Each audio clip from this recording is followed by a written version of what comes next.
Yes. Bhai സുഖം തന്നെയല്ലേ? നാട്ടിലൊരു പൊട്ടിത്തെറി ഉണ്ടായെന്നും അതിൽ കുറച്ചു പേര് ചത്തെന്നും കേട്ടല്ലോ. What A tragedy. പോലെയാടി മോനെ, മജാ കർത്താ ഹൈ ബാൻചൂത്. Bastard, I kill U.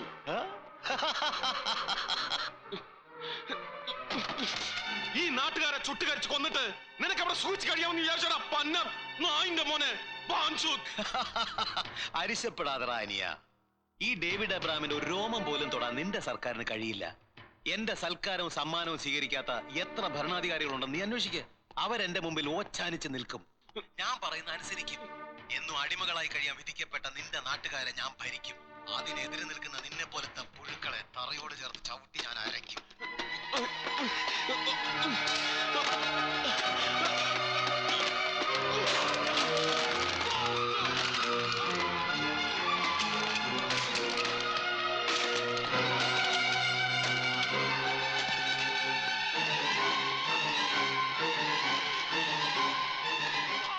Devan, customs collector കാണാൻ വന്നിട്ടുണ്ട്.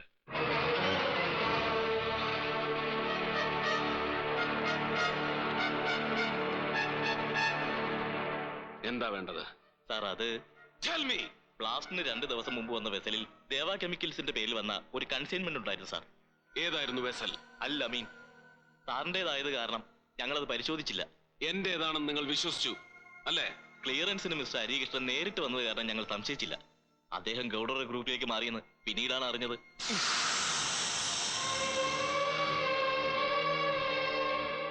പക്ഷെ ഇപ്പോൾ പോലീസ് അന്വേഷണത്തിൽ അന്ന് അയാൾ ഇറക്കിയത് ഇവിടെ ബ്ലാസ്റ്റിന് ഉപയോഗിച്ച RDX ആണെന്ന് തെളിഞ്ഞിട്ടുണ്ട്.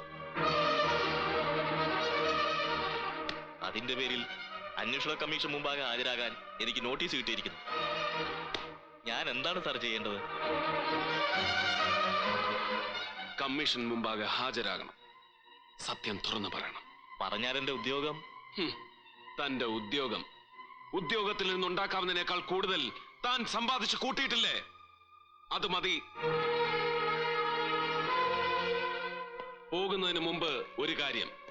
ഇപ്പോൾ ഇവിടെ പറഞ്ഞ കാര്യങ്ങൾ അണുവിട വ്യത്യാസമില്ലാതെ ഒരിക്കൽ കൂടി താൻ പറയും. ഇതേ യൂണിഫോമിൽ എന്റെ വീഡിയോ ക്യാമറയ്ക്ക് മുന്നിൽ. ഐസക്, എവിടെ മുസ്തഫ? എനിക്ക് ഉടനെ കാണണം അവനെ. Bring him.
What you want?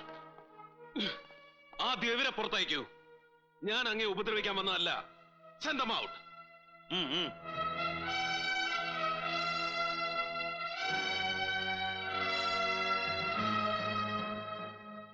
ക്ഷമിക്കണം സർ, മറ്റൊരു മാർഗവും ഇല്ലാത്തതുകൊണ്ടാണ് ഞാൻ ഈ വഴി സ്വീകരിച്ചത്. I am Devan, Devadevan. Devan? Blast കേസിലെ മുഖ്യപ്രതി? അത് പറയാനാണ് ഞാൻ വന്നത്. എന്റെ നിരപരാധിത്വം ബോധ്യപ്പെടുത്താൻ. മറ്റെങ്ങും നീതി ലഭിക്കാതെ വരുമ്പോ ഈ രാജ്യത്തെ ജനങ്ങളുടെ അവസാനത്തെ അഭയം ജുഡീഷ്യറി ആണെന്ന് എനിക്കറിയാം. സത്യസന്ധനായ ഒരു ന്യായാധിപന്റെ മുന്നിലാണ് ഞാൻ വന്ന് നിൽക്കുന്നതെന്നും എനിക്കറിയാം സർ. എനിക്ക് പറയാനുള്ളത് അങ്ങ് കേൾക്കണം. Come on, tell me. മുമ്പൊരു ദേവാലയം തകർത്തതിന്റെ പേരിൽ ബോംബെ നഗരം ചുട്ടുകരിച്ചതും ആയിരങ്ങളെ കുരുതി കൊടുത്തതും ഒരു പ്രത്യേക ന്യൂനപക്ഷ സമുദായമാണെന്ന് വിശ്വസിച്ചവനാണ് ഞാൻ. പക്ഷെ സത്യം മനസ്സിലായപ്പോ എനിക്ക് കുറ്റബോധം തോന്നുന്നു. അതാണ് എന്നെ ഇവിടെ എത്തിച്ചത്. ഈ സ്ഫോടനങ്ങൾക്ക് പിന്നിൽ പ്രവർത്തിച്ചതും ഒരേ ശക്തികൾ തന്നെ. ഡേവിഡ് എബ്രഹാം, നഞ്ചപ്പ ഗൌഡർ, കേന്ദ്രമന്ത്രി ബാബ റഹീം. ഇവരൊന്നും ഒരേ ജാതിയിലോ മതത്തിലോ പെട്ടവരല്ല സർ. പണത്തെ മാത്രം ആരാധിക്കുന്ന ഒരു പ്രത്യേക വർഗം. I can prove it with solid evidence. The letters, receipts, audio tape and video cassettes. ഈ സത്യം തുറന്നു കാണിക്കാൻ എനിക്ക് അവസരം വേണം. അതുവരെ എന്റെ ജീവൻ സംരക്ഷിക്കാൻ അങ്ങേക്ക് കഴിയുമോ? I am here for that sir. Can you give me A word, A guarantee? പ്രതികളുടെ സ്റ്റാറ്റസ് കണക്കിലെടുക്കാതെ തെളിവുകളെ വിലയിരുത്തി വിധി പറയാൻ അങ്ങേക്ക് കഴിയുമോ? ഈ കുറ്റവാളികളെ ശിക്ഷിക്കാൻ അങ്ങ് ധൈര്യം കാണിക്കുമോ? Can you do it sir? Tell me please. Yes, I will.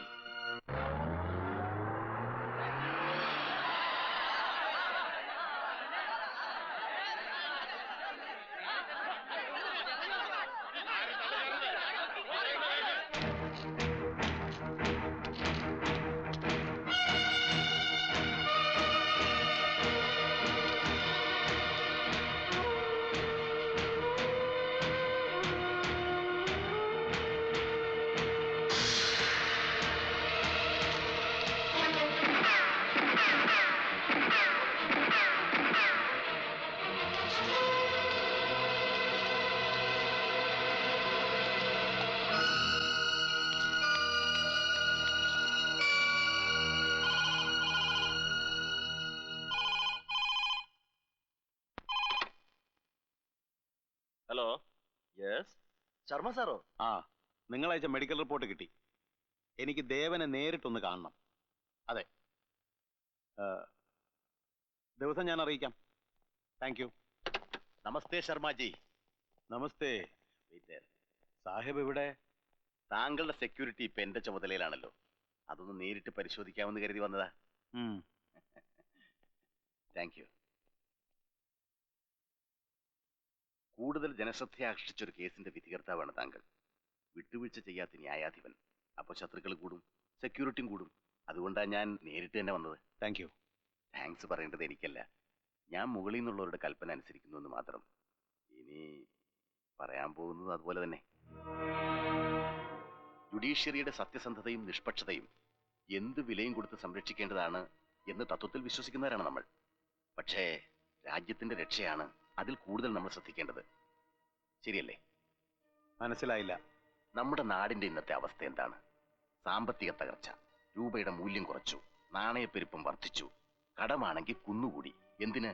നിത്യ ചെലവുകൾക്ക് പോലും അന്യരാജ്യങ്ങളുടെ മുൻപിൽ കൈനീട്ടി നിൽക്കേണ്ട ഗതികേടിലാണ്. ഈ സ്ഥിതിയിൽ അഴിമതിക്കാരായ പഴയ ഭരണകർത്താക്കൾ പലരും ഇന്ന് അഴികളെണ്ണുകയാണ്. പിന്നീട് വന്നവർ കള്ളക്കടത്തുകാരും പൊതുഖജനാവ് കൊള്ളയടിക്കുന്നവരുമാണെന്ന് സാറിന്റെ അന്വേഷണത്തിനെങ്ങാൻ തെളിഞ്ഞാൽ വിദേശ രാജ്യങ്ങളുടെ മുമ്പിൽ നമ്മുടെ സ്റ്റാറ്റസ് ഇടിയും. ലോക ബാങ്കിൽ നിന്ന് 10 കാശ് പോലും കടം കിട്ടില്ല.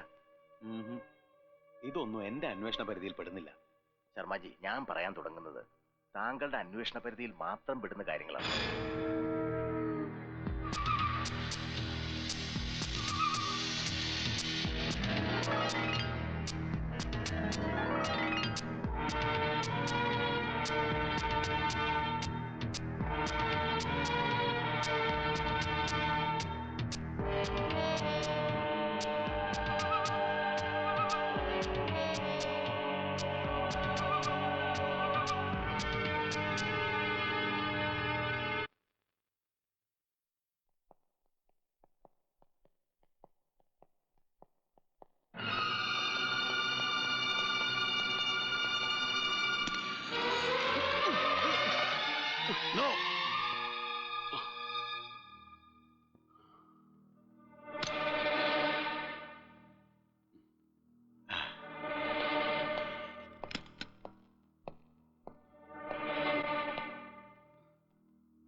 ഇതെന്റെ സെൽഫ് പ്രൊട്ടക്ഷൻ ആണ് സാർ.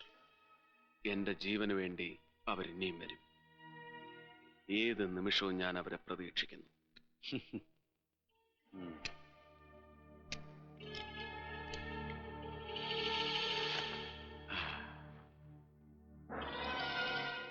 ഇയാൾ തരാമെന്ന് പറഞ്ഞ റെക്കോർഡുകൾ എല്ലാം ഇവിടെ ഉണ്ട് sir. Video cassettes, audio tapes, relevant documents, everything ആ സൂട്ട് കേസിലുണ്ട്. മറ്റാരെയും വിശ്വാസമില്ലാത്തതുകൊണ്ട് ഞാൻ എന്റെ കൺവട്ടത്ത് തന്നെ സൂക്ഷിച്ചിരിക്കുകയാണ്. പ്രതികൾക്കെതിരെ ഗുഡ്. താങ്ക്സ്.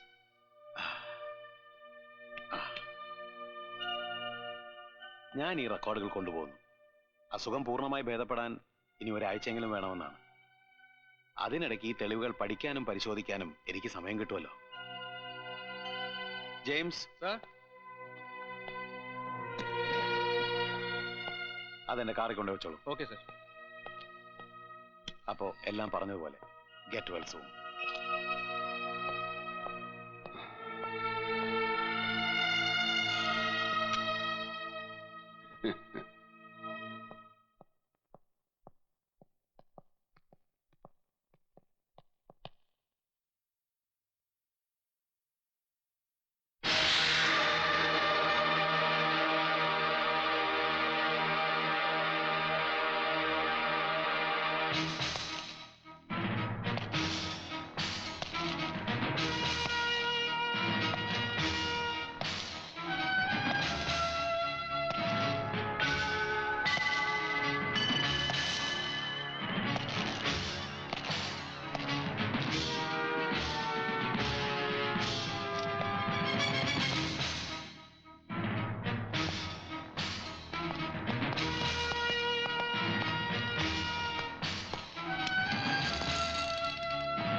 ശ്രമിക്കണ്ട, അതിൽ തിരയുണ്ടാവില്ല.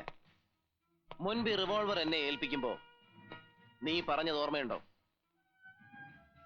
തന്റെ നിലനിൽപ്പിന് തന്നെ ഭീഷണിയാണെന്ന് തോന്നിയാൽ, സ്വന്തം രക്തത്തിൽ പിറന്നവനാണെങ്കിലും ജനിപ്പിച്ച തന്തയാണെങ്കിലും കൊന്നേക്കണം.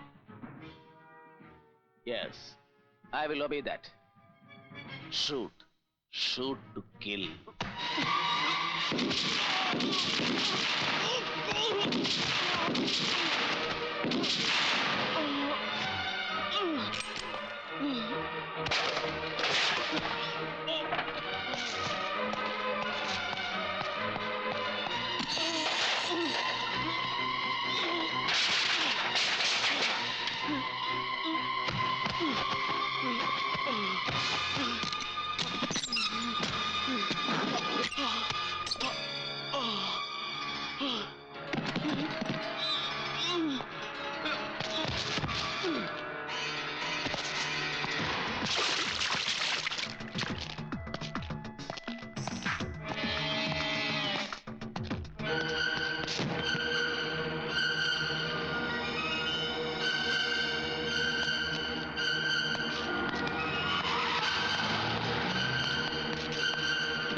തിരിഞ്ഞു നോക്കടാ പുല്ലേ.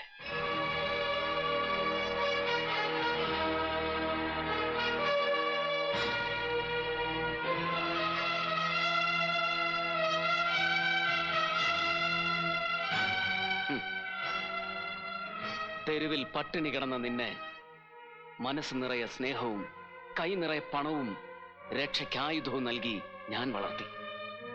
അന്ന് ഞാൻ നിനക്ക് തന്ന ഉപദേശം ഇന്ന് നീ എനിക്കെതിരെ പ്രയോഗിച്ചു. സൂക്തങ്ങളും മന്ത്രങ്ങളും വേദങ്ങളും പഠിച്ച നീ ഭസ്മാസുരന്റെ കഥ മറന്നുപോയല്ലോടാ ചെറ്റെ. തന്റെ നിലനിൽപ്പിന് തന്നെ ഭീഷണിയാണെന്ന് വന്നാൽ സ്വന്തം രക്തത്തിൽ പിറന്നവനാണെങ്കിലും ജനിപ്പിച്ച തന്തയാണെങ്കിലും കൊന്നേക്കണം. അതെ, അത് നീ എനിക്കിട്ട് തന്നെ പണിതല്ലടാ. But you failed miserably.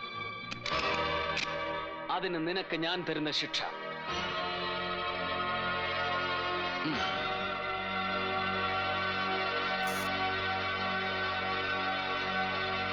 Take it from me.